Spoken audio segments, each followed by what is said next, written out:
avant d'intervenir. Nous avons voté l'unité. Nous ne sommes pas ici des populistes. Nous pensons effectivement que les élus méritent largement ces indemnités. Je suis même choqué que des élus exemplaires, comme Mme Gisardet, comme Mme Azaïs, finalement, aient un traitement moins favorable que la première adjointe. C'est parce qu'on sait que ce sont des délégations extrêmement lourdes à porter. Merci.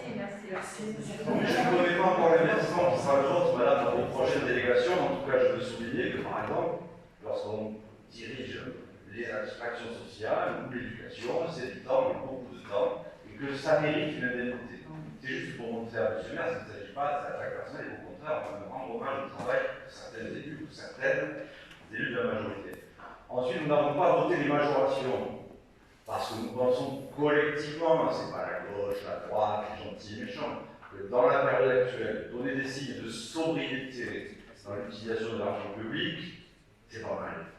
Quand on voit qu'il y a plus de 50% d'abstention aux élections, pour des raisons diverses et variées, mais notamment cette idée lancinante que les élus feraient ça pour s'enrichir, etc., je trouve que les élus qui ont choisi, comme par exemple Carole Delga, la région avait fait lorsqu'elle avait été, de réduire les indemnités, les élus, eh bien, ça donne un petit signal.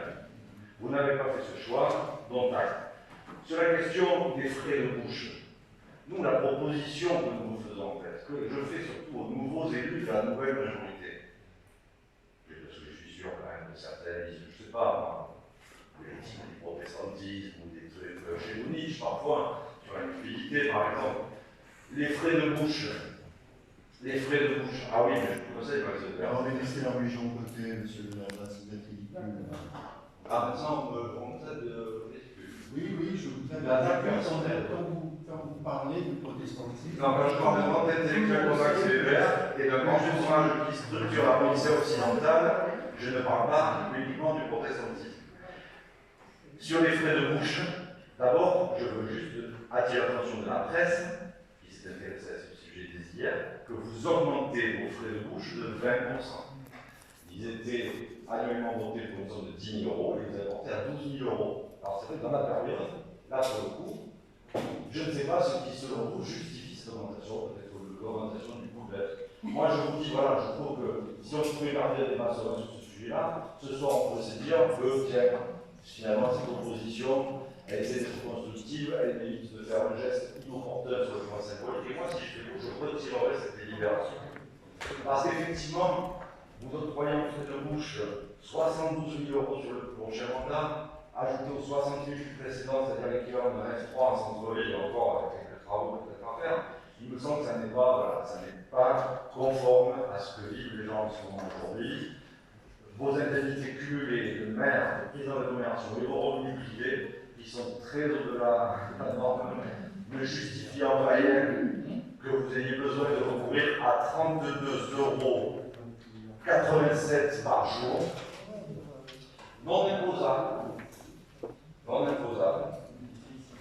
et pour lesquels vous n'avez jamais fait la moindre transparence. Voilà, donc c'est à mon avis du bon sens aujourd'hui de ne pas se voter des frais de cette nature-là dans le contexte de défiance actuelle à l'égard du politique. Et ce n'est pas, contrairement à ce que dit l'un de vos élus, faire de la base polémique, c'est essayer au contraire d'élever le débat et de prouver à nos concitoyens qu'on peut faire œuvre de sobriété en matière d'usage des deniers publics, parce que c'est quand même de leur argent. Il s'agit d'un SMIC par mois pour aller au restaurant. Alors, voilà, je vais vous dire, si vous permettez, un peu, pour l'année 2019, l'enveloppe pour le déplacement était de 12 000 euros. Elle était dépensée 4 800 euros. C'est pas parce qu'il y a une enveloppe qui est prévue. C'est pour ça que vous avez tourner autour de Saint-Clair, autour de l'état de l'eau, pour consommer la totalité. Pour les frais de représentation, les dépenses ont été de 2 400 euros, comparativement à 12 000, mais que la marge. Je ne mange pas tout, quand même. Je ne mange pas tout et je ne mange pas que du caviar. Pour le budget global de fonctionnement du cabinet, sur un budget global de 47 000 euros qui était alloué, il y en a eu 15 800 qui ont été consommés. Moi, je préfère annoncer les choses clairement au début, plutôt que de faire petit, en disant nous, on donne, et puis après on tape à côté chez les voisins. prennent les... Oui, mais monsieur le maire, c'est pas. Moi, je trouve que c'est normal quand il y a quelqu'un qui vient rendre visite, comme vous avez dit, le consul du Maroc, c'est l'exemple que vous avez donné au dernier mandat, je trouve tout à fait normal qu'au nom de la mairie, au nom de tout l'ensemble, vous l'ameniez au restaurant, qu'on le reçoive, et que la municipalité, la collectivité prennent en charge. Ce que je trouve complètement anormal, c'est le fait qu'on vote un prix de bouche de 12 000 € sur lequel on n'a aucune transparence. Vous nous en donnez parce qu'on vous en demande, il n'y en a aucune, et qu'à la limite, dedans, il peut y avoir un costume, une paire de chaussures, et là, on n'est plus dans la même dynamique. Donc, faites-vous rembourser de vos frais, c'est pas un problème. Pas du tout. Faites-vous rembourser, et si ça dépasse, ça pourrait être justifié. Mais je pense que c'est l'argent public, ça doit être justifié. D'abord, les éléments que vous nous donnez, c'est toujours un peu biaisé. Parce que lorsque le maire ou les élus vont dîner, ce qui est tout à fait normal, et doivent payer l'addition, ça peut être pris sur différentes lignes budgétaires, et pas nécessairement sur ce qui résulte de cette délibération. Donc vous avez beau jeu de nous dire je vais dépenser que 2400 € de cette enveloppe-là, mais chacun sait, et c'est normal, que lorsque le maire de cette va manger au restaurant avec un interlocuteur quel qu'il soit, ce n'est pas nécessairement sur la base de cette délibération-là qu'il le fait. Donc c'est de la vraie fausse transparence. Vous faites ce soir. Vous savez juste que vous n'avez pas besoin de ces 32,87 € par jour pour assurer vos frais de représentation et que vous auriez pu faire un petit geste envers les Sétois en montrant que finalement dans la période actuelle, les politiques faisaient un effort. Nous on en ferait bien, mais comme on n'a déjà pas d'indemnité, il faudrait qu'en plus on paye l'effort. Mais il n'y a que vous qui se sent pour faire cet effort-là. Hein. Monsieur Sabatier, on a la parole. Merci, monsieur le maire. Une agence d'incomprendre dans la morale, c'est que c'est souvent celle des autres.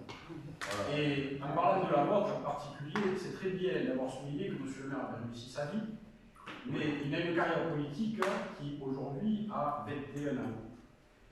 Les trois plus grands cumulards de l'histoire du département de l'Hérault, est-ce que vous savez qui ils sont? Le premier, je dis ça bien sûr à l'opposition écolo socialo-communiste. Le premier, c'est Kléber Mesquida, 76 ans de mandat. Le second, c'est François. Non, médaille de bronze, pardon, médaille de bronze. Kléber Mesquida, médaille de bronze. 76 ans cumulés de mandat. François Liberty, 79 ans, et Yves Petrasanta, 106 ans. Quel effort ils ont fait, parce que d'après ce que vous dites, la politique n'est pas un métier, et effectivement c'est ma morale, ce n'est pas un métier, et dans la juste remarque qu'a fait Mme Séguin, elle s'est posé la question du cumul entre le travail et le mandat, mais elle ne s'est pas posé la question de savoir s'il y avait des chômeurs autour de la table aujourd'hui. Ça serait bien de nous rester. Oui, mais ça serait bien. Ensuite, donc, laissez-moi finir, on n'a pas donné la parole. On a donné la parole, on va demander. Voilà. Merci. Donc, vous nous expliquerez quel a été, chez vos collègues socialo-communistes, les gestes qu'ils ont effectués. Il y a eu un cumul de 300 ans de mandat qu'ils ont eu, alors qu'ils ont 70 ans, c'est hallucinant. Vous nous expliquerez ce qu'ils ont fait. On en prendra exemple. D'ailleurs, je pense que le meilleur exemple, c'est d'avoir un maire aujourd'hui dont le métier, ce n'est pas la politique. Et ce serait bien que tout le monde en tire une leçon. Merci. Ce qui est curieux, c'est que quand on parle du maire actuel, vous parlez des cumulards, c'est marrant, c'est pas sur cette idée vous faites. Mais parce que ça n'est pas eux, justement. Mais moi, je suis d'accord avec vous, M. Sabatier, parce que ce dont vous parlez, c'était le monde il y a 20 ans, et le monde il a vraiment changé maintenant. Et d'ailleurs, il y a une loi qui empêche le cumul des mandats dans le temps, et c'est bien dommage que ça ne soit pas rétroactif, mais et à venir. Et il y a des lois qui empêchent, et c'est pour ça d'ailleurs que notre maire avait démissionné de son poste de sénateur, si je ne m'abuse. Parce que justement, les abus, comme vous en parlez là, eh bien, ils ne peuvent plus se reproduire, et que maintenant, on gère et on voit la politique d'une façon différente. Voilà. Et c'est important. Quand vous parlez de cumul, effectivement, quand on cumule, François Liberty, il a été maire, mais il a été beaucoup conseiller municipal d'opposition. Hein. Il y a eu d'autres mandats. Après, bon, Sébastien en a parlé tout à l'heure, c'est pas tout à fait pareil dans leur propre organisation à eux. Mais moi, je suis d'accord avec vous qu'il faut changer le cap faut changer la politique. Ça nous évitera d'avoir 50% des gens qui ne se déplacent plus pour aller voter. Ça nous amène à la catastrophe. Ça fait 2 heures qu'on est sur cette question. Oui, mais c'est important. Vous nous parlez d'affichage de la part du maire qui aurait pu renoncer à une partie de ses indemnités ou de frais auxquels il a légalement droit, avec une hypocrisie pas possible.